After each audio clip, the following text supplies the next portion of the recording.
சீதனம் நீங்கள் வாங்கக்கூடாது என்று நினைப்பதற்கு என்ன காரணம்? சோ அவளுக்கு தேவையானதை வந்து என்னால சம்பாதிச்சு அவளை சந்தோஷமா வச்சுக்க முடியும். 3 வேளை சாப்பாடு போட முடியும். அவளுக்கு தேவையான துணி மணி ஜுவல்ஸ் எல்லாத்தையும் என்னால வாங்கி கொடுக்க முடியும். அது வந்து நான் கேவலமா நினைக்கிறேன். உன்னால சம்பாதிக்க முடியும், நீ நல்லா சம்பாதிக்கிறேன்றதுனால சொல்ற. உனக்கு முன்னாடி வந்திருக்கிற மருமக எல்லாத்தையும் வாங்கிட்டு வந்திருக்கல. நாளைக்கு உங்க அம்மா வந்து ஏதாவது திட்டும் போதோ ஏதாவது ஒரு ப்ராப்ளம் வரும்போது அவளை திட்டல என்னதான் திட்டுறாங்கன்னா எனக்கு எதுவும் போட்டு வரல அதனால என்ன திட்டுறாங்கன்னு கேள்வி வரும்ல. இல்ல சார், அவங்க பேசுறதுக்காக இப்போ அவங்க கிட்ட இல்லன்னு தெரியும் சார். தெரிஞ்சு நம்ம வந்து போர்ஸ் பண்ணி வாங்குறது எனக்கு அசிங்கமா இருக்காது. உங்களை படிக்க வச்சிருக்கோம்ல. இல்ல அப்படி படிக்க வச்சீங்க. எங்க அப்பா ஒரு விவசாயி. என்ன கேட்டிருக்கேன்னா போய் கேட்டிருக்கணும். எது கேட்டீங்க? என் தம்பி ஓட்டிட்டு போகும்போது கௌரவமா இருக்கு.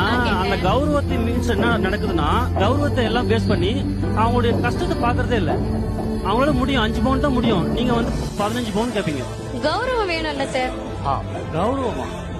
எதுக்கு கௌரவம்? நம்ம கௌரவத்துக்காக வாழறதே. எனக்கு கௌரவம் வேணாம். ஏன் என்னன்னு